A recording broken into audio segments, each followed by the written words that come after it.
हमारे संवाददाता लगातार जुड़े हुए हैं। आज भारत की जिस तरह से जीत हुई है और ऐसे में सेमीफाइनल में एक जगह भारत ने बना ली है, वहीं पाकिस्तान को मुंह तोड़ जवाब दिया गया है। तो हमारे साथ मेहमान भी लगातार जुड़े हुए हैं, पदमपति शर्मा जी।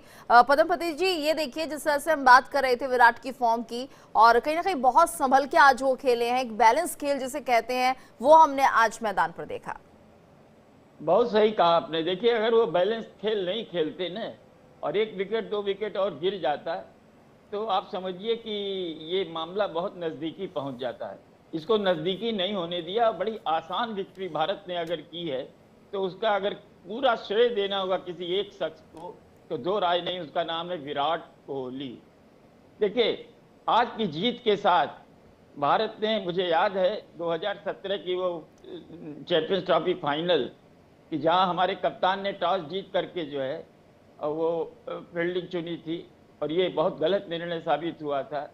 और कंडीशन इंग्लैंड की इतनी खराब हो चुकी थी कि वहां दूसरी पारी में बल्लेबाजी एकदम धुरू हो गई थी और इसलिए हम हार गए थे। आज की इस जीत से भारत ने चैंपियंस ट्रॉफी के फाइनल की उस played and we win as a team and as united. Yeah, India won. Yeah. Woo! All right, can you cheer for Team India? बिल्कुल पदमपति जी, और ऐसे में देखिए कुछ रिएक्शंस भी आ रहे हैं खेल के मैदान से, जो लोग लौट रहे हैं उनके रिएक्शंस भी हम अपने दर्शकों को दिखा रहे हैं। खुशी चेहरे पर साफ नजर आ रही है और टीम इंडिया को चीयर करने के लिए सभी भारत के क्रिकेट खिलाड़ियों की ड्रेस में नजर आए। और ऐसे में यहाँ पर जिस तरह से जीत हासिल की है भारत ने, एक अलग ही जोश उत्साह यहाँ पर भारतीय क्रिकेट फैंस के बीच में देखा जा रहा है। और शायद इसी जीत को देखने के लिए जो फैंस है वो मैदान में पहुंचते हैं। और कुछ और तस्वीरें भी सामने आ रही हैं। ये देखिए किस तरह से तिरंगा लहराते हुए यहाँ पर जो लोग हैं वो अपनी खुशी का इजहार कर रहे हैं, पटाखे फोड़े जा रहे हैं। और एक तरह से पदमपति जी, ये देखा जाता है जब भारत और पाकिस्तान का मैच होता है तो मैच कम और जंग थोड़ी ज्यादा हो जाती है। दो राय नहीं। देखिए, इसके लिए जिम्मेदार कौन है जानती हैं? इसके लिए जिम्मेदार है पाकिस्तान।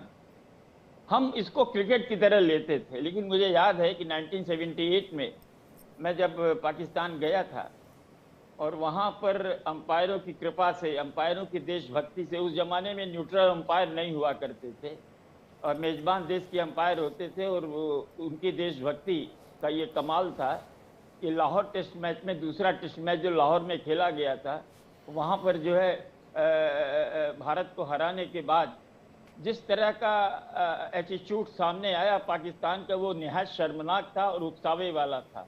और उसके बाद से हमारे उनके बीच में क्रिकेट के हालात बद से बदतर हो गए। क्योंकि जानती हैं वहाँ हुआ क्या था? वहाँ हुआ ये था कि जो विजेता कप्तान थे मुश्ताक, हनीफ मोहम्मद, महान बल्लेबाज हनीफ मोहम्मद के अनुज, छोटे भाई, वो कप्तान थे, ऑलराउंडर थे, बहुत बड़े ऑलराउंडर थे, दो राय नहीं। उन्होंने टीवी पर आके जानती हैं क्या कहा? मेरा सर शर्म से झुक गया। मेरे क्यों, मेरे संग जो 11-12 कुल हिंदुस्तान के सहाफ़ी हुआ करते थे, पत्रकार, उनको भी समझ में नहीं आया कि ये क्या बोल रहा है। उसने कहा था कि ये जीत पूरी दुनिया भर के मुसलमान भाइयों की दुआओं से हम ये जंग हम फतेह करने में कामयाब हुए। और जब तक हम लोग ये सोचे कि ये क्या हो रहा है, तब तक वो जो तानाशाह जियाउल हक थे उस जमाने में, भुट्टो को टॉपल करके उन्होंने जो है सत्ता छीनी थी, उन्होंने क्या कहा कि ये जीत जो है बहुत बड़ी जीत है, महान जीत है, इसके एवज में कल दूसरे दिन पूरे पाकिस्तान में छुट्टी रहेगी।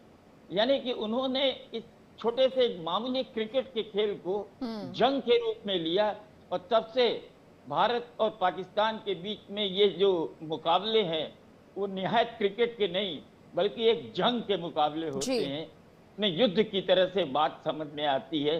और भगवान की कृपा ये हुई है कि आईसीसी के टूर्नामेंट जितने भी हुए हैं उनमें अधिकांश में, बल्कि वर्ल्ड कप में तो मुझे याद नहीं आता कि कभी पाकिस्तान शिकस्त दे पाया हो भारत को। और चैंपियंस ट्रॉफी में जरूर एक बार हम हारे हैं, अदरवाइज पाकिस्तान को हमने नाक रगड़ करके जो है हमेशा हराने की कोशिश की और हराया। बिल्कुल। और मोनू, अगर हम यहाँ पर भारत के प्लेइंग ऑर्डर की बात करते हैं तो रोहित ने किस तरह से यहाँ पर ये डिसाइड किया कि किसको बीच में खिलाना है, किसको ओपनिंग करानी है, तो क्या इसमें कुछ बदलाव देखने को मिले जो पहला फॉर्मेट था, या फिर उसी क्रम में यहाँ पर जो खिलाड़ी है वो खेलते हुए नजर आए?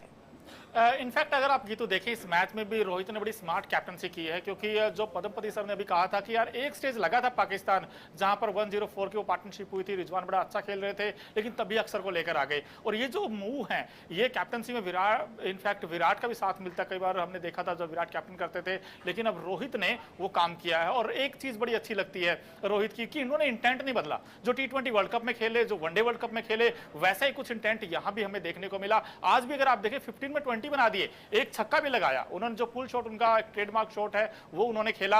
आउट जरूर हुए, लेकिन तब तक ये लग गया था कि भाई इंडिया ने वो रैपिड स्टार्ट मिलना होता, वो मिल गया है इंडिया को। और उसके बाद शुभमन गिल, भाई शुभमन गिल जिस प्राइम फॉर्म में है, आप इंग्लैंड सीरीज उठाकर देख लीजिए, चैंपियंस ट्रॉफी में यहां सेंचुरी लगा दी, और आज भी शुभमन गिल ने 46 बना दी, और जो which is very very important, क्योंकि ये फैक्टर है इंडिया के लिए। और उसके बाद तो फिर विराट कोहली हमारे पास है, तो विराट ने जैसी बैटिंग की है, अब हम यही चाहते हैं कि वे विराट ऐसे ही खेलते रहें, क्योंकि एक पारी चाहिए ऐसे बैट्समैन को फॉर्म में आने के लिए। और आपको बता दें कि Virat Kohli man of the match ही बने हैं, और उनकी 51वीं ये सेंचुरी आई है। और आप सोचिए कि विराट कोहली का ये जो शतक आया है, ना सिर्फ विराट को खुशी देगा बल्कि हिंदुस्तान के लिए भी, क्योंकि ये तो ये मैच ऐसा था, भाई चैंपियंस ट्रॉफी एक तरफ है, हिंदुस्तान और पाकिस्तान का मैच एक तरफ है, और आज हर फैंस यही कह रहे थे कि भाई पाकिस्तान को हराना है और सेमीफाइनल में जाना है, और एग्जैक्टली वही हुआ है। बिल्कुल। और ये देखिए आकाश, ये भी देखा जाता है क्योंकि भारत और पाकिस्तान का जो मैच होता है, और चाहे भारत फाइनल में पहुंचे चाहे ना पहुंचे, लेकिन अगर पाकिस्तान से जीत हासिल कर लेता है तो वहीं पे जो भारतवासी संतुष्ट हो जाते हैं कि ठीक है, हमने पूरा टूर्नामेंट जीत लिया है। जी देखिए गीतू, जब भी भारत पाकिस्तान का मैच होता है एक राइवलरी होता है, और मेरी अभी कुछ दिनों पहले दिग्गजों से बात हो रही थी, पाकिस्तान के दिग्गजों से, साफ साफ उन्होंने बोला कि भारत और पाकिस्तान का जो मैच है वो एक तरफा है। हालांकि दानिश कनेरिया पूर्व लेग स्पिनर पाकिस्तान से के, उससे मेरी 2 दिन पहले बात हो रही थी, और उन्होंने साफ साफ बोल दिया, देखिए जिस तरीके से टीम इंडिया के फॉर्म है तो वो पाकिस्तान को एक तरफा मैच हराती है। क्योंकि देखिए एक तरफ जहाँ टीम इंडिया है वो इंग्लैंड को हरा के दुबई गई, और दूसरी तरफ जो पाकिस्तान की टीम है वो ट्राई सीरीज में हार गई न्यूजीलैंड से, और अपने ओपनिंग मैच में भी वो हार गई पाकिस्तान की टीम। तो कुल मिला के जो टीम का फॉर्म होता है बहुत इंपॉर्टेंट होता है, और टीम इंडिया का जोश बिल्कुल हाई था, और टीम इंडिया एक अच्छी जीत के साथ वो गई दुबई में, और दुबई में जाके जब पहला मैच जीती उसके बाद टीम इंडिया का फॉर्म बिल्कुल हाई हो गया था, और टीम इंडिया को पता था कि जो पाकिस्तान के साथ जो मुकाबला होगा वो एक तरफा होगा और हम जीतेंगे, और ऐसा ही हुआ। रोहित जो ब्रिगेड है वो जीत गई। बिल्कुल। और पदमपति जी, यहाँ पर ये भी हम समझने की कोशिश करेंगे, देखिए रिकॉर्ड तो काफी बन रहे हैं, लेकिन एक अलग तरह का एक नेगेटिव रिकॉर्ड भी यहाँ पर बना है कि जब भी पाकिस्तान के साथ मैच होता है तो भारत जो टॉस है वो गंवाता है, और ये बहुत ज्यादा हो रहा है, तो एक तरह से इसका भी एक रिकॉर्ड बन रहा है। दो राय नहीं, बहुत सही कहा आपने। लेकिन देखिए एक सबसे बड़ी बात जो है वो, जो कि हमें देख करके बड़ी हैरत होती है कि पाकिस्तान स्पिन के मामले में, स्पिनर्स के मामले में बड़ा समृद्धशाली देश रहा है। एक से एक महान स्पिनर उसने दिए, चाहे मुश्ताक हो, 2 मुश्ताक हैं, मुश्ताक जूनियर और Mushtaq senior, Abdul Qadir, Tausif.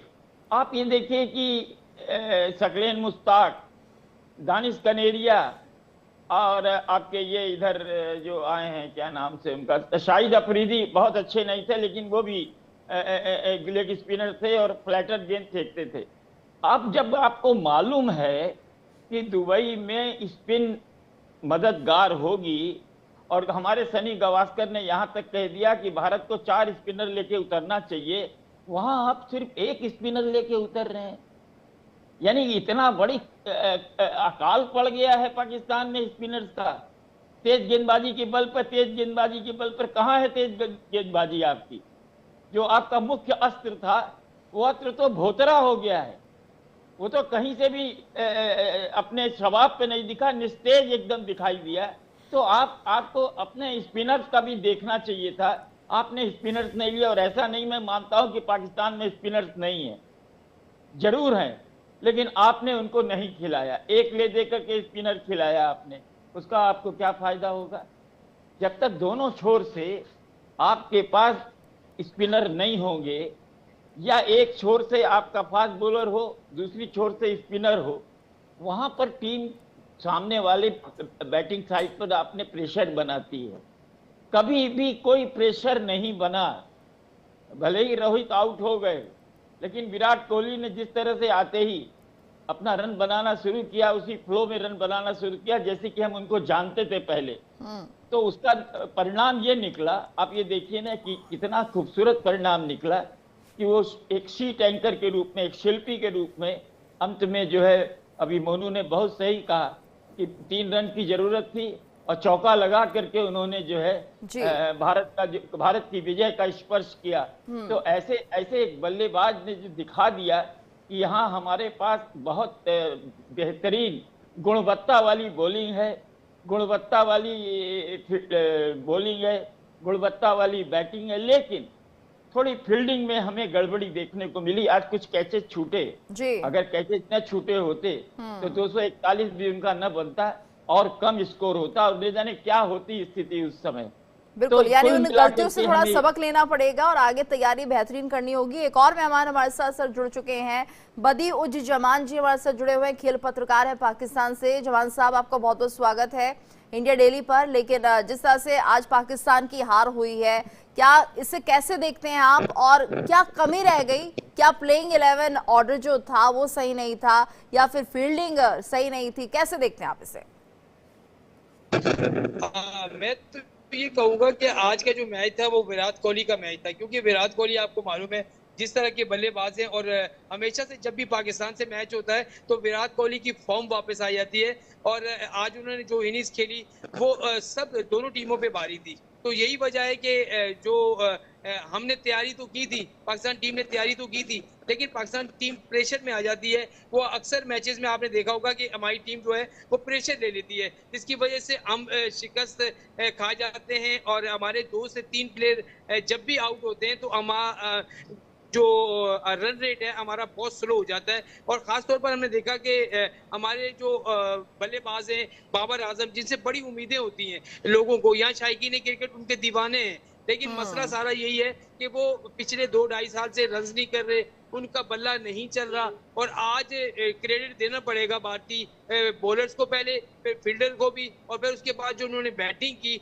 Out class batting की और पाकिस्तान को पूरा आउट क्लास किया है, इसमें कोई शक नहीं है। लेकिन जीत जो अच्छा खेल कर जीते उसकी तारीफ बनती है, और मैं तारीफ इसलिए कर रहा हूँ कि भारतीय टीम आज अच्छा खेली है और हम बहुत बुरा खेले। हमने बॉलिंग बहुत बुरी की, हमने बैटिंग बहुत बुरी की, और हमारी टीम ने जो है वो फील्डिंग भी बहुत बुरी की, जिसमें कैचेस ड्रॉप हुए, मिस फील्डिंग हुई, जिसका फायदा पूरा जो है जो रोहित 11 ने उठाया और वो मैच जीते। तो मेरे ख्याल में इस जो विराट कोहली की बैटिंग थी, जब वो चौके लगा रहे थे तो ऐसा लग रहा था कि जैसे वो किताबी इनिंग्स होती है ना, कि किताब पे कोई गेम खेल रहा हो, तो उस तरह की उन्होंने इनिंग खेली है। तो बड़ी आज उन्होंने एक रिकॉर्ड भी बनाया। जाहिर है आप लोग मुझसे ज्यादा जानते हैं क्योंकि आप उनके रिकॉर्ड पे नजर रखते हैं। आज 51 सेंचुरियां उनकी वनडे क्रिकेट में हो गई, और उसके अलावा उन्होंने 14,000 रन का संगे मेल अबूर किया। तो इसमें कोई शक नहीं कि बेहतरीन बल्लेबाज विराट कोहली ने आज भारत को जो है वो जीत दिलवाई है। जी बिल्कुल। और जमान साहब ये भी बताइए कि जब पता है कि बाबर आजम फिट नहीं है, तो क्या जब सिलेक्शन किया जा रहा था टूर्नामेंट के लिए तो इन बातों को ध्यान में नहीं रखा गया? देखिए, बाबर आजम फिट हैं, ये कोई नहीं कह सकता कि वो इनफिट है। बाबर आजम फिट जरूर है, लेकिन सबसे बड़ी बात है कि वो आउट ऑफ फॉर्म है। जब एक बल्लेबाज आउट ऑफ फॉर्म हो जाए, जो उसका बल्ला ना चले, तो फिर वो प्रेशर ले लेता है, और ज्यादातर जिस पे ज्यादा आप उम्मीद लगा के रखते हैं कि यही रन करेगा तो आगे तो बाबर आजम का विकल्प नहीं अभी पाकिस्तान के पास। एक सवाल बिल्कुल ऐसा देखिए, बाबर आजम जो है वो नंबर 1 बल्लेबाज हमारा रहा है। पिछले दिनों ही शम्बिन गिल ने, आपको मालूम है कि उनसे पोजीशन वनडे क्रिकेट की छीनी है। तो मेरे ख्याल में वो हमारे पास एक ऐसा मास्टर बैट्समैन है कि उसके रिकॉर्ड पिछले बहुत अच्छे हैं, इसमें कोई शक नहीं कि बाबर आजम ने हमारे लिए बहुत अच्छा वो किया है। लेकिन जब आपकी फॉर्म नहीं होगी, जब इस तरह की फॉर्म में नहीं होंगे, तो इस तरह की तो चीजें देखनी पड़ती है। ठीक है, आप खुद ही हार कबूल कर रहे हैं। कुछ ऐसे फैक्टर्स रहे जो पाकिस्तान के हार का कारण रहे।